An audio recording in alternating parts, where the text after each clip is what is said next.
Mr. President, after months of waiting, the Senate is finally on track to take up and pass the National Defense Authorization Act. 13 days now before Christmas. The pointless delay in this fundamentally critical legislation has been a major point of frustration, not just for colleagues here in the Senate, but for the leadership at the Pentagon and the people that need to make plans for America's defense. The Senate Armed Services Committee completed its work last summer, but the majority leader apparently had other priorities and refused to put the bill on the floor until now. It simply wasn't a priority. We spent week after week confirming President Biden's judicial nominees, but the majority leader couldn't seem to find the time to take up and pass a must-pass piece of legislation, the annual defense bill.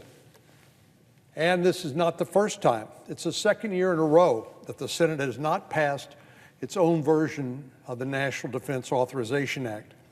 And so we find ourselves repeating the same bungled process that played out last year.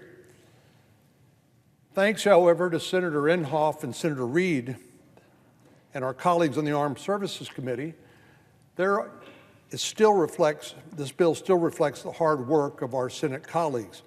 But I want to underscore how unconventional this year's approach was and to make clear why this should not be the norm. We need to return to what we call regular order around here, which is actually to allow all 100 members of the Senate an opportunity to fully participate in crafting critical legislation like this. Of course, the Armed Services Committee did its job. The committee held its hearing, worked with members throughout the Senate, and compiled a strong bill.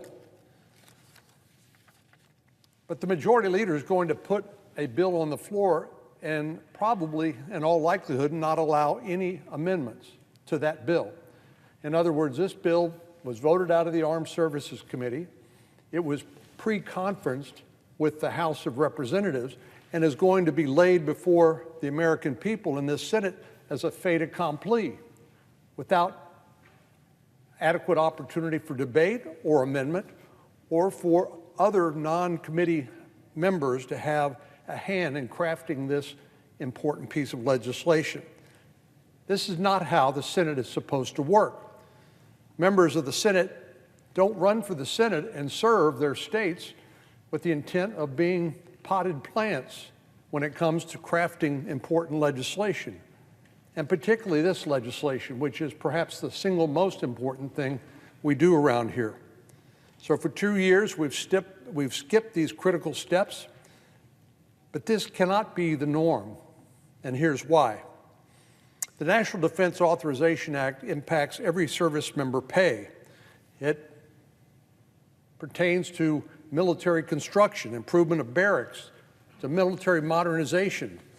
This bill needs to follow regular order. It needs to be completed on time. This bill should have been signed into law by President Biden last September. We're more than 2 months into the fiscal year, and our military commanders are still waiting for Congress to pass this legislation and provide the certainty they need to plan for the future. Now, Mr. President, as you know, I'm just talking about the authorization bill. The actual appropriations process is similarly broken, where ordinarily the 12 appropriation bills would come across the floor as individual bills or as so-called mini-buses rather than the anticipated omnibus, which is $1.7 trillion worth of spending. The top line of that bill has not been even agreed to by the ranking member and chairman of the Appropriations Committee and the leadership on both sides of the Congress. And yet we're sitting around, again, 13 days before Christmas, wondering, are we going to be presented with another continuing resolution? It looks like we are. That'll take us to the 2 days before Christmas, December the 23rd. And then this bill, $1.7 trillion, roughly speaking, will then be plopped out in front of us. And the only option we will be given is a chance to vote no or to vote yes. This is not the way the Senate should be operating.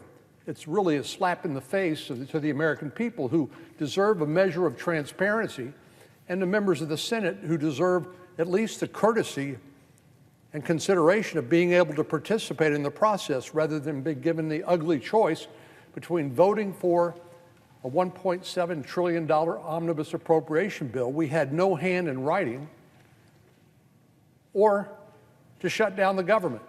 That's the decision that Senator Schumer has chosen to give members of this Senate, Republican and Democrat alike. It's really outrageous. Back to the defense bill. It includes a significant increase in defense funding, at least the authorization for that funding, coming in roughly $45 billion above the White House's most recent budget request. So on a bipartisan basis, members of the House and Senate, Republicans and Democrats, have agreed that President Biden shorthanded the defense bill by about $45 billion. Given the far-reaching threats facing our country and the world and the continued impact of inflation, this is a necessary increase, and I'm glad House and Senate negotiators agreed that President Biden's request was insufficient. First and foremost, though, this bill should take care of our brave men and women who serve in our armed forces. Thankfully, it includes an authorization for the largest pay raise to our troops in 2 decades. That's particularly important when inflation is roughly at a 40-year high. Service members and their families are facing the same inflation headwinds as folks all across the country. So starting next month, they will receive a much-needed and well-deserved 4.6% pay increase. This year's National Defense Authorization Act also includes a range of reforms to better support military families. In an all-volunteer military, it's critical that we not only support the men and women who wear the uniform, but also the families who support them and, in effect, serve with them. This bill will extend reimbursement authority for spouse relicensing. For example, it'll ensure that nurses, teachers, and other spouses whose jobs may require state-specific licenses are not saddled with an added expense when they are reassigned to a state where their current license is not valid. They can get a new one in their new home state without additional expense. This bill also funds programs in Texas independent school districts that help military-dependent children with severe disabilities. And I'm glad it includes bipartisan legislation that I introduced to help improve sexual assault and domestic violence prevention policies within the Department of Defense. In addition to these reforms, the National Defense Authorization Act will repeal the COVID-19 vaccine mandate, which led to the dismissal of 8,500 service members. Recruiting has become a growing challenge across the military, particularly the U.S. Army.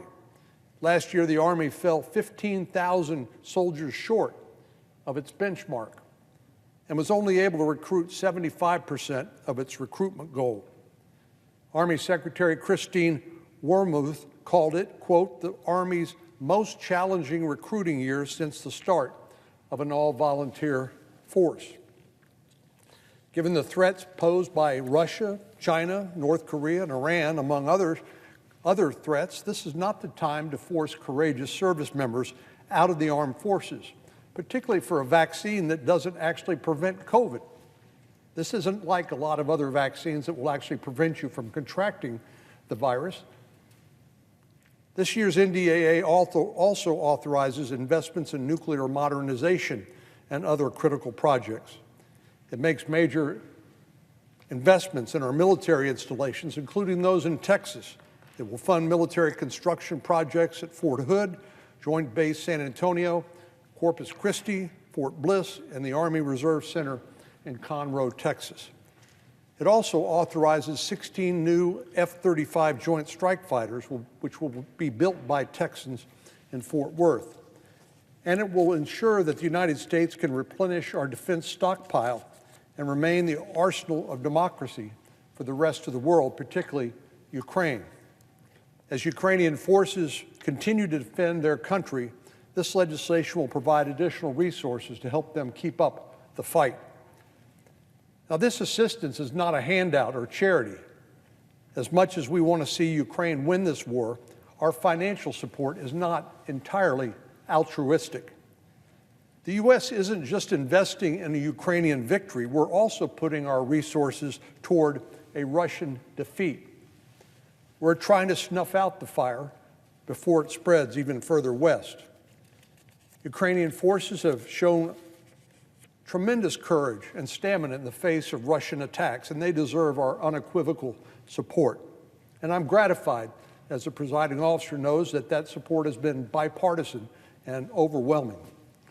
For the last 10 months, the United States has supplied Ukraine with critical military assistance, and there's no question that our support has been vital to the Ukraine's success so far. But the one thing we can't supply that Ukraine has supplied in abundance is a will to fight, and they have done so in a magnificent way. But the unavoidable fact is that when we provide weapons to Ukraine to defend their sovereignty, we take them out of our own defense stockpile.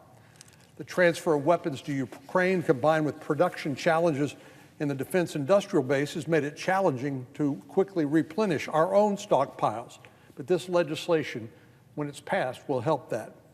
It provides $2.7 billion for new munitions, which will help backfill our stockpiles and expand production capacity. We need to be ready not just to deal with the current challenges in Europe, we need to be ready for any challenge, no matter where it arises, especially including in Asia. It also provides $1 billion to more than double the size of the national defense stockpile, which will help safeguard against future supply chain disruptions. This will ensure that our support for Ukraine does not come at the cost of our own military readiness. Well, in all the last-minute political jockeying before this bill was released, we were at least able to keep unrelated matters out of the bill. There's no marijuana banking provision, for example, hardly something that has anything to do with providing support for our brave men and women in the military. That's how it should be. We need to eliminate those extraneous matters. This isn't the place for political horse trading. A well-funded and modern defense is not a Republican priority. It's not a Democratic priority. It is a national priority. We shouldn't use our troops as a bargaining chip for woke priorities. In order to protect the American people and our democracy, our service members and military commanders need a strong and on-time National Defense Authorization Act. We're too late for on time, but this is ultimately a strong bill that will deliver certainty and stability to our armed forces. There's no such thing as a perfect bill, of course, but this legislation will go a long way to support our troops and strengthen our national security. And I look forward to finally getting a chance to vote for it. Mr. President, I yield the floor, and I would note the absence of a quorum. Clerk will call the roll. Ms. Baldwin.